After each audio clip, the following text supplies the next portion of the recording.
if you're the hot thing, guess who they gonna mimic to make it? Because everybody want to make it. Right. That's one thing. People talk about all this other shit. I'm like, no, like people steal styles and dialect and all type of shit because they like, well, this person made it. So, you know, I don't know.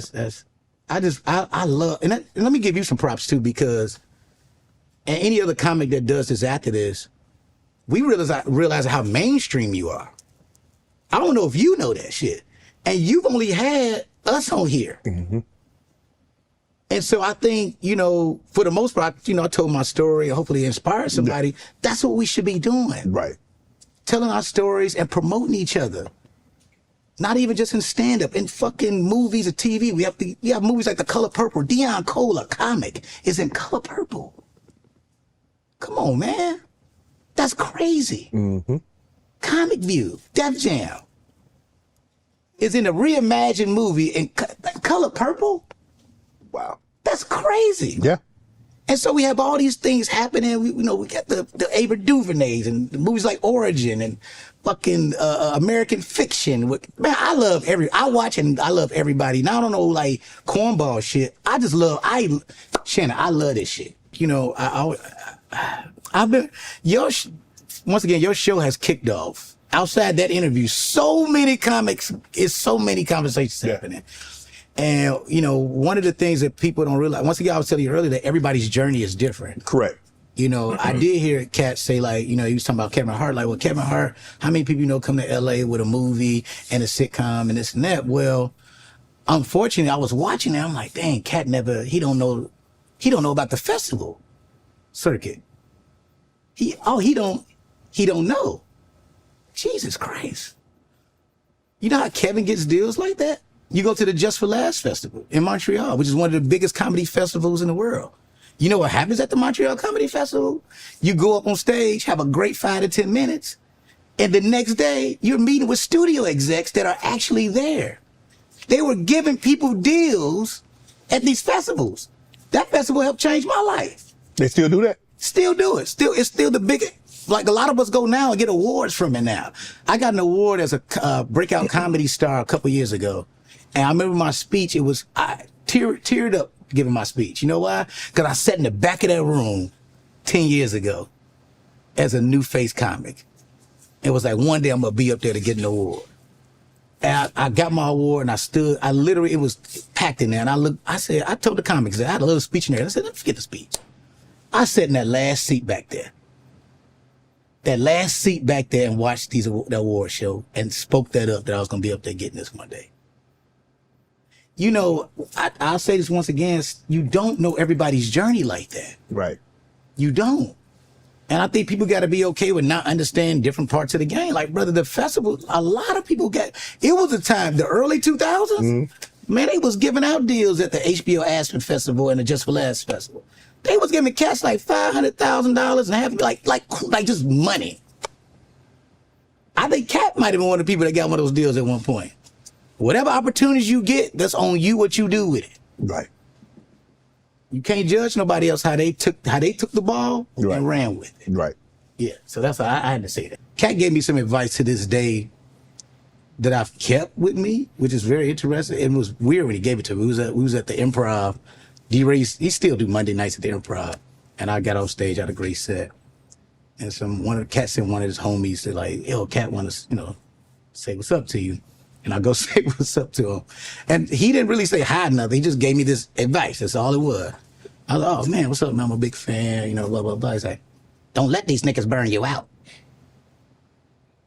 I was like, what? Don't let these niggas burn you out. What did he mean by that? I don't know. But I took that advice and it shows up in certain times, right? I think it shows up when my team wants me to do way more stuff and I'm tired. You know what I mean? Or somebody's pushing me too much and I'm like, nah, I don't want to be burnt out. I gotta have it together. I think like, I look at somebody like, well, you have to learn to say no. You gotta, not even just no. Or not right now. You gotta learn to pace yourself. It doesn't have to, that strike the iron while it's hot thing, I think could be a little scary at times because that means you're just gonna do whatever. But like, if you take yourself and just pace yourself, Because I look at somebody, Bernie Mac's a great example who we saw really, Bernie was working all the time. Yes. And, you know, sometimes he, you know, I think he might have been a little fatigued because he'll come to LA. He didn't live in LA. Right. So Bernie would come here and film and then literally go back to Chicago, which is crazy. Right. You'll film here all week and then you fly back to Chicago just to be at your house. Like, that's a lot. And so I just wanted to make sure Katt said that, but then Chris Rock kind of said the same thing when we talked before. And I've heard it from a bunch of veteran comics about pacing yourself and not burning yourself out. But as excuse me, as a young comic coming up in the game, there's a fine line between getting out and doing enough sets so people see you, so you get that big break, and not like Katt said, not burning yourself out. So where is that line? Well, in the beginning, it doesn't feel like a burnout because you grind it. You just need the stage. You just, Correct. You can get the stage and the stage time, man. That's what you would do. You know what I'm saying? Like, you know, like for instance, I told you about D-Ray had the Sunday spot. Right. When I first started, once again, that was the hottest club in Chicago. And I wanted to go up every week. And so he's like, yo, you want some stage time? You got to help seat. So I helped seat the people every Sunday. Both shows, I was seating people.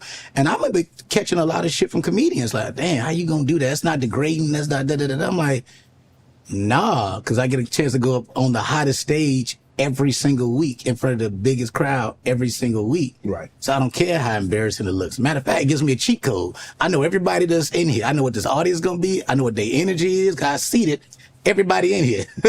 And so, you know, it's one of those things where, like, you know, I cared about the stage time earlier. It's just getting those reps up. And that was so important. But then it's like learning all different aspects of the game, which is why, like, you know, I think it's very important. And I have to say this. It's like, everybody's journey is different. Nobody has the same journey, right? And which is why I don't like telling nobody else's story. You know what I'm saying? Everybody's journey is different, which is why I think it's so beautiful about this time now in Black comedy. You know, people don't realize that comedy is still kind of it's kind of a newer entertainment thing, almost like hip hop is. And so we just really seeing our consistent millionaires of Black comedians. This is new. Like the deals that Kevin is getting, the stuff that Katt has done, the stuff that Sid has done, the stuff Ricky's done with the radio. This is consistently still almost first generation of all this type of success. Right. And it's a bunch of people at the same time. And so, like, you know, I'm excited about, like, we just have all these different things happening. We have fucking hit radio hosts. We have cats who've been on several sitcoms. We have cats who still touring arenas everywhere and selling out. We have this cat who's like, you know, you look at Kevin is selling underwear now. He got everything. You know what I mean? Yeah, yeah. It's like, you know, comics are selling shoes. Mike Epps is buying his neighborhood. Right. You know, Michael Blackson's going back to, like, it's so much happening. It's like, yo, like, I hope sometimes that people could take time. I know it's competitive what we do, but take time to be like, yo, we doing this shit. You know, we have a Jamie Foxx who won an Oscar. Yeah. A Black stand-up comic. And we think about mostly everybody came from Def Jam and Comic View. True.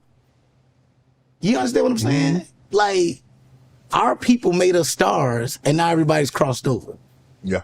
That's great. I'm who I am because of them. Want to join